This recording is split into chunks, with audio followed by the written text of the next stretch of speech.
যেন কাকের বাসায় কোকিলের ডিম। কিন্তু আমি যে প্রতিজ্ঞা নিয়ে এসেছি, আমি কি তা ছেড়ে দেব? ছেড়ে দেওয়ার জন্যই কি মাননীয় প্রধানমন্ত্রী আমাকে দিয়েছেন? নিশ্চয়ই না। প্রত্যেকটি বিষয়ে আমি খতিয়ে দেখব, প্রত্যেকটি বিষয়ে আমি আবারও এই দুর্নীতি হতে শুরু করে, স্বজনপ্রীতি হতে শুরু করে এবং শিক্ষা ব্যবস্থা যে ধস নামিয়েছে সেগুলির বিষয়ে ব্যবস্থা একের পর এক নেবই। কিন্তু আমার নদীর স্রোত বহমান, এখানে তো আমার দেরি করার সময় নেই। যত তাড়াতাড়ি পারি তত তাড়াতাড়ি আমি আমার প্রজেকশন করে আমি আমার কাজ করতে পারি। আজকের প্রধানমন্ত্রীর একটি মাত্র এইম, সেটি হচ্ছে শিক্ষা, শিক্ষা, শিক্ষা।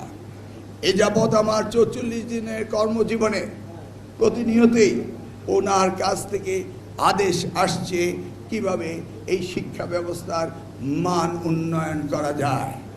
অতএব আমার এই সেমিনারগুলো হচ্ছে, আপনাদের সাথে এই মিটিংগুলো হচ্ছে শিক্ষার মান উন্নয়ন। শিক্ষার মান উন্নয়ন করতে পারলেই আমাদের সকল সমস্যার সমাধান হবে। আমি বিশ্বাস করি, আমি জানি, আমি বুঝি, আমি দেখেছি যে বিগত সরকার শিক্ষাকে অবহেলার পাত্র হিসেবে গণ্য করেছিল। আজকে আপনারা যারা আমার সামনে বসে আছেন তাদের অধিকাংশই 2001 সালেও শিক্ষক ছিলেন, 1991 সালেও শিক্ষক ছিলেন, আজও অনেকেই শিক্ষক রয়েছেন। আপনারা যেই বিষয়টিকে গুরুত্ব দিচ্ছেন যে নকল, সেই বিষয়ে আপনারা প্রমাণ করেছেন সরকারের সদিচ্ছার সাথে আপনারা সম্পৃক্ত। আমি যখন এই আন্দোলনে নেমেছিলাম, আমি আমেরিকা থেকে ইম্পোর্ট করে শিক্ষক আনিনি, আপনারাই সেই সময় সহযোগিতা করে বাংলাদেশের নকলকে উৎখাত করেছিলেন।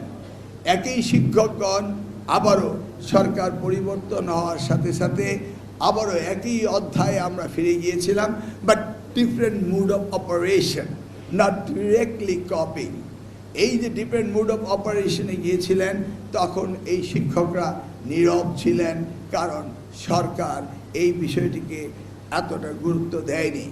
তাহলে আজকের এই প্রেক্ষাপটে প্রমাণিত হয় যে আমি কাকে দোষ দেব? ছাত্রদের? নিশ্চয়ই না। অভিভাবকদের? মোটেই হতে পারে না। শিক্ষকদের? কি করব? তাদেরকেও না। তাহলে দোষতে হবে কাদেরকে? ওই মধ্যের চেয়ারে যিনি এসে বসেন, শিক্ষা মন্ত্রণালয়ের দায়িত্ব নেন, তাকেই এই দায়িত্ব নিতে হবে। তার সদিচ্ছার উপরেই সব কিছু হয়। Am I right?